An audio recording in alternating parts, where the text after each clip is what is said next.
Hello everyone. In this video we shall read the 8th chapter, which is a poem written by Sarojini Naidu. The poem is titled Coromandel Fishers. Coromandel is a very beautiful coastal region in Andhra Pradesh, and Sarojini Naidu, as she spent her childhood in the state, she finds herself quite close to the life of these fishermen. Sarojini Naidu जिनका कि बचपन आंध्र प्रदेश और उसके तटों के आसपास बीता है, वो इस पोएम के थ्रू फिशरमैन की क्या फीलिंग्स हैं सी के प्रति, उनके वर्क के प्रति, that she likes to show us. So let's read the poem to find out what forms the sum and the matter of the poem. Rise, brothers, rise. The wakening skies pray to the morning light. The wind lies asleep in the arms of the dawn, like a child that has cried all night. Come, let us gather our nets from the shore and set our catamarans free, to capture the leaping wealth of the tide, for we are the kings of the sea. So in the first four lines we get to see कि fishermen are talking. Fishermen आपस में बातें कर रहे हैं कि भाइयों जागो. The awakening skies, ये जो सुबह की शुरुआत के जो बादल हैं, वो मॉर्निंग लाइट से प्रे कर रहे हैं जागने को. The wind lies asleep in the arms of the dawn like a child that has cried all night. और जो विंड है वो अब सोने की तैयारी में है, वो सोया पड़ा है. जो सारी रात शोर मचाता रहा था, वो सुबह की शुरुआत के साथ ही अब बिल्कुल जैसे सोया पड़ा है. Come, let us gather our nets from the shore and set our catamarans free. वो आपस में बातें कर रहे हैं कि चलो अपने नाव को हम खोलें, अपने जाल को हम खोलें और अपने कैटामरन्स, जो हमारी लकड़ी की नावें हैं, फिशिंग की जो नावें हैं, उन्हें हम फ्री करें, उन्हें हम आज़ाद करें, ताकि we can capture the leaping wealth of the tide, ताकि हम लोग इन लहरों में जो वेल्थ छिपा है हम उसे कैप्चर कर सकें, हम उन्हें पकड़ सकें. For we are the kings of the sea. और ये जो मछुआरे हैं, ये जो फिशरमैन हैं, ये खुद को किंग्स ऑफ द सी मानते हैं, ये खुद को समुद्र का राजा मानते हैं और कह रहे हैं कि let our catamarans set free and let us go to capture the leaping wealth of the tide. Now, if we look closely at the first four lines, you can see that the stanzas have a rhyme scheme of A, B, B, like the light is rhyming with night and free is rhyming with sea. And we also see that the lines need one more line to complete its meaning. So this is enjambment.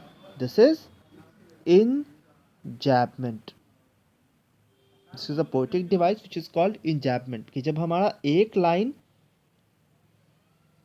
जब हमें meaning clear करने के लिए एक line से दूसरे line में जाना पड़ता है, that's called enjambment. Rhyme scheme हमने देख लिया, enjambment हमने सीख लिया. अब देखते हैं next four lines. No longer delay, let us hasten away in the track of the seagull's call. वो आपस में बातें कर रहे हैं कि अब और देर मत करो, जल्दी चलो. In the track of seagulls call. Seagulls जो बर्ड्स हैं, जो फिशेस हैं, वो कहाँ से आवाज़ दे रही हैं, उन्हें ढूंढने चलो. The sea is our mother. अब इन मछुआरों के लिए समुद्र ही इनकी माँ है. And the cloud is our brother. और इनका जो ब्रदर है वो क्लाउड है. The waves are our comrades all. और जो ये लहरें हैं समुद्र की, वो तो इनके ही वर्कर्स हैं, इनके ही फेलो वर्कर्स हैं, साथी हैं. What do we toss at the fall of the sun. क्या हो अगर हम सन की सुबह के साथ ही, शुरुआत के साथ ही, where the hand of the sea god drives, हम लोग वहाँ बढ़ चले जहाँ पे कि सी गॉड हमें अपने हाथों को फैलाकर बुला रहा है. He who holds the storm by the hair will hide in his breast our lives. ये जो सी गॉड हैं, वो अपने बालों में तूफान को बांधे रखते हैं. He who holds the storm by the hair will hide in his breast our lives. वो अपने इन सी के बारे में कह रहा है. मछुआरे इन सी के बारे में ही आप बातें कर रहे हैं कि he will hide us in his breast. वो अपने सीने में हमें छिपा लेगा. मतलब जो समुद्र की लहरें हैं उनके बीच वे जाकर छिप जाएंगे।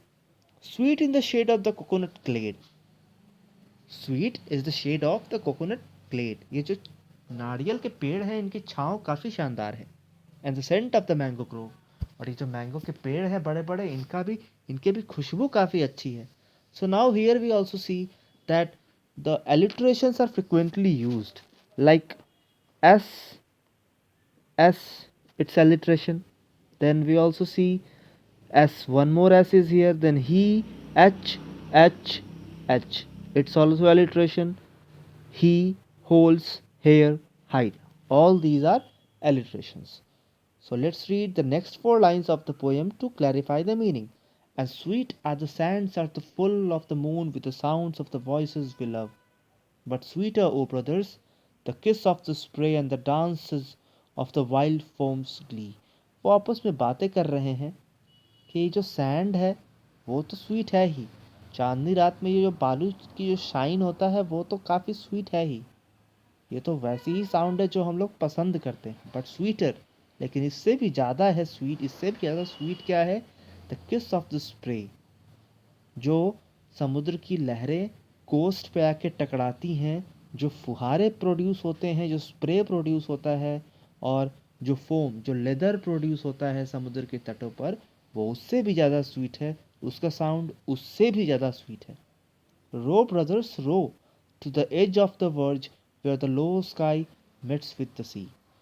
वो आपस में बातें कर रहे हैं मछुआरे कि चलो भाइयों उस किनारे तक चलो जहाँ पर स्काई और सी, जिस होराइजन पे स्काई और सी आपस में मिल रहे हैं।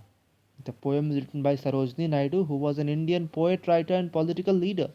She was the first Indian woman to be the president of the Indian National Congress and to be appointed the governor of an Indian state. She is sometimes referred to as the Nightingale of India.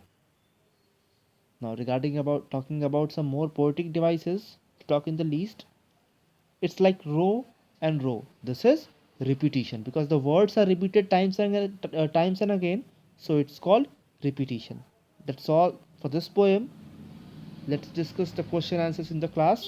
Till then, thanks and goodbye.